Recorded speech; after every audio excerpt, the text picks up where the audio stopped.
Hi, I'm Willa, standing here on my balcony overlooking the pool and manicured gardens of my mansion. Sometimes I still can't believe this is my life now. The view of the mountains in the distance is exactly what I dreamed of when designing this place. 12 years is a long time to rebuild a life from scratch, but here I am. The sound of my phone buzzing interrupted my morning coffee ritual. It was Nora. Girl, I just saw the article about your company's expansion. Front page of the business section. We need to celebrate tonight. I smiled, setting down my cup. I already made reservations at Bellini's. My treat, obviously. Still can't believe where you are now compared to when I found you crying in that crappy studio apartment 12 years ago. My smile faded as the memories flooded back. Yeah, being kicked out with nothing but a suitcase and the clothes on my back wasn't exactly my life plan. Your stepmom was a piece of work. Still can't believe Vivian convinced everyone you stole from the family business. Classic Vivian move. She needed someone to blame for the missing money, and I was the perfect scapegoat. The new daughter trying to sabotage her perfect little family. And your dad just went along with it. No questions asked. I walked back inside, past the framed magazine covers featuring my success story. Gerald always took the path of least resistance. Easier to believe his daughter was a thief than admit his new wife was manipulating him. At least karma finally caught up with them. Heard through the grapevine their company's on the verge of bankruptcy.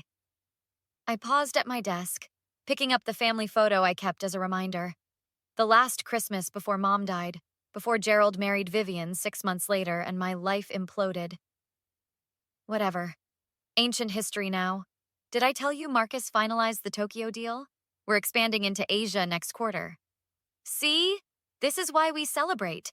You built all this while they were busy destroying what your mom helped create. My home office intercom buzzed. It was Patricia, my head of security. Miss Willa, sorry to interrupt, but there's a situation at the main gate. 3 individuals requesting entry. They claim to be family. I froze. What do you mean family? A man and 2 women. The man claims to be your father. They're quite insistent. I walked to my security monitor and pulled up the gate camera. My breath caught in my throat. There they were. Gerald, looking older and desperate. Vivian, somehow still perfectly coiffed despite the obvious stress on her face. And my stepsister Tiffany, fidgeting nervously beside them. Nora, I gotta call you back. Apparently the past just showed up at my front gate. Wait, what? Who's there? The family that disowned me 12 years ago. Guess they finally remembered I exist. Do not let those vultures in, you hear me? They're only there because they need something. The intercom buzzed again. Miss Willa, they're becoming quite persistent. Should I call the police? I stared at the monitor, watching them stand there like they had any right to be at my home after all this time. I watched the security monitor, my jaw clenched tight. After 12 years of silence, they had the audacity to show up expecting a warm welcome. Tell them I'm not available, Patricia, and make sure the gates stay locked. Yes, Miss Willa. Should I inform them when you might be available? There won't be an available, not for them. I zoomed in on the camera feed. Vivian was gesturing dramatically while Gerald stood there looking defeated. Tiffany kept glancing around, probably sizing up the property. On the monitor, I watched Patricia approach the gate. Their voices came through the speaker. I'm sorry, but Miss Willa is unavailable. Nonsense. We're her family. Tell her it's urgent. I grabbed my phone and texted Patricia. Turn on the camera audio so they can hear me. When she nodded, I pressed the intercom button. 12 years without a single call. Not even when I was sleeping in my car after you kicked me out. And now you show up expecting what exactly? Gerald's face fell. Willa, please. If you'd just let us explain. There's nothing to explain. You believed Vivian's lies over your own daughter. Vivian pushed forward. That's ancient history. We're here as family. I laughed bitterly. Family? You destroyed my reputation, stole my inheritance, and convinced everyone I was a thief. With cold satisfaction, I pressed the button that closed the secondary gate, shutting another barrier between us. Their shocked expressions almost made 12 years of pain worth it. My office phone rang. It was Marcus, my executive assistant. Your 10 o'clock called. They're running 15 minutes late. Thanks, Marcus. Can you come up to my office? There's a situation. 5 minutes later, Marcus stood beside me, watching the security feed. Those are the people who... Yep, the loving family that accused me of embezzlement when I was 19. I opened my laptop and pulled up a search for Gerald's company. The top result? Henderson Enterprises facing bankruptcy amid fraud allegations. Well, well, well. Looks like someone's financial house of cards is finally collapsing. Marcus leaned closer. Says they're under investigation for financial irregularities going back a decade. Going back exactly when I was conveniently accused of stealing. My phone buzzed with a voicemail notification from an unknown number. Willa, it's Tiffany. Look, I know you hate us, but we really need your help. Dad's company is in trouble, and they're saying he could go to jail. I know we've done wrong by you, but please, call me back. I set the phone down, memories flooding back. The night they confronted me. Vivian's smug face as she presented evidence of my theft. Gerald's disappointment. The family meeting where everyone turned their backs on me. Marcus, cancel my afternoon. I need to make some calls and dig into what really happened back then. I scrolled through my contacts until I found the number I was looking for. It had been years since we'd spoken, but if anyone would give me straight answers, it would be my cousin. Alex, it's Willa. Holy shit, Willa. Is this really you? It's been forever. Yeah, I know. Listen, something's come up. Gerald, Vivian, and Tiffany showed up at my gate today. No way. What did they want? Apparently they're in some kind of trouble. Financial trouble. Not surprised. Everyone's been talking about it. Uncle Gerald's company is going down in flames. I took a deep breath. I need to know what really happened back then, Alex. You were the only one who didn't completely turn against me. There was a long pause. Look, after you left, Vivian went on a campaign, told everyone who would listen how you betrayed the family. One by one, she turned everyone against you. Aunts, uncles, cousins. Made it seem like you were unstable, ungrateful. And nobody questioned it? I did. So did Denise. Denise? My old nanny? Yeah, she tried to defend you. Said something wasn't right about the whole situation. Vivian fired her the next day. I grabbed my car keys. Do you know where Denise is now? 2 hours later, I was sitting in Denise's small apartment across town. She hadn't changed much. Still the same kind eyes, just a few more wrinkles. I knew you'd make something of yourself, Willa. Your mother would be so proud. Denise, I need to know what happened after I left. She got up and pulled a small box from her closet. I kept these. Thought they might be important someday. Inside were receipts, notes, and a small recorder. Your stepmother wasn't as clever as she thought.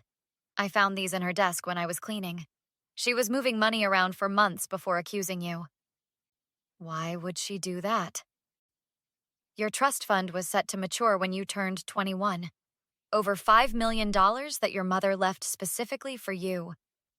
Money Vivian couldn't touch unless you were out of the picture. My phone buzzed again. 3 missed calls from Tiffany, 2 from Gerald.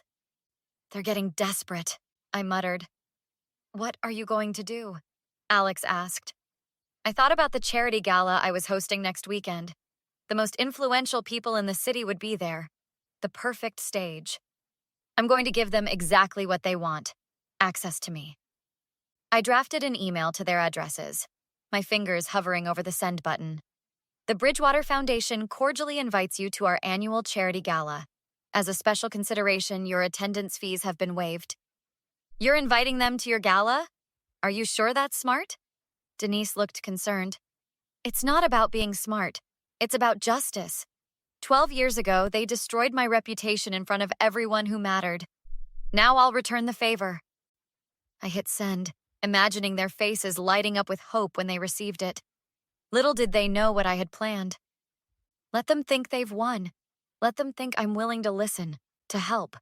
And then what? Alex asked. And then they'll finally get what they deserve. The night of the gala arrived. I stood near the entrance, greeting guests alongside Nora and Marcus. They just pulled up in a rental car, Marcus whispered, checking his phone. Guess the luxury vehicles got repossessed already. You ready for this? Nora squeezed my hand. Been ready for 12 years. They walked in looking exactly like what they were. Desperate people in borrowed finery. Gerald's suit hung loose on his frame. Vivian's smile was strained beneath her makeup. Tiffany couldn't stop fidgeting with her clutch. Willa. Gerald approached with his arms out like he expected a hug. Thank you for inviting us. You look just like your mother. I stepped back, keeping my distance. Enjoy the event. The bar is that way. Vivian latched onto my arm. Darling, we really need to talk privately. Family matters, you understand? Actually, I have guests to attend to, if you'll excuse me. I moved through the crowd toward Charles Bennett, CEO of the largest investment firm in the city, and coincidentally, someone who had been approached by Gerald for emergency funding last week. Charles, I'd like you to meet my father, Gerald Henderson. Charles's eyebrows shot up. Henderson? Thought that name sounded familiar when I reviewed your loan application. Gerald forced a laugh. Small world, isn't it? Indeed. Willa never mentioned she was related to you. We've been estranged. For good reason, I added smoothly. Charles, did you know that the current investigation into Henderson Enterprises began with financial irregularities from 12 years ago? The same time I was falsely accused of stealing from the company? Charles frowned. Is that so? One by one, I introduced my family to key players in the business community, strategically mentioning pieces of the story. By the time dinner was served, whispers were circulating through the ballroom. Gerald cornered me near the restrooms. Please, Willa. I know I made a terrible mistake. I should have believed you. You're only sorry because you need something from me. That's not true. I've regretted what happened every day. Regretted it so much you never once tried to contact me until your company was failing. He reached for my hand. I was wrong. I'm begging for your forgiveness. Forgiveness doesn't pay your debts, does it? That's what you really want. The sound of microphone feedback cut through the murmur of conversations. Nora stood at the podium. Ladies and gentlemen, as co-chair of tonight's event, I'd like to introduce our host and the founder of Bridgewater Foundation, Willa Montgomery.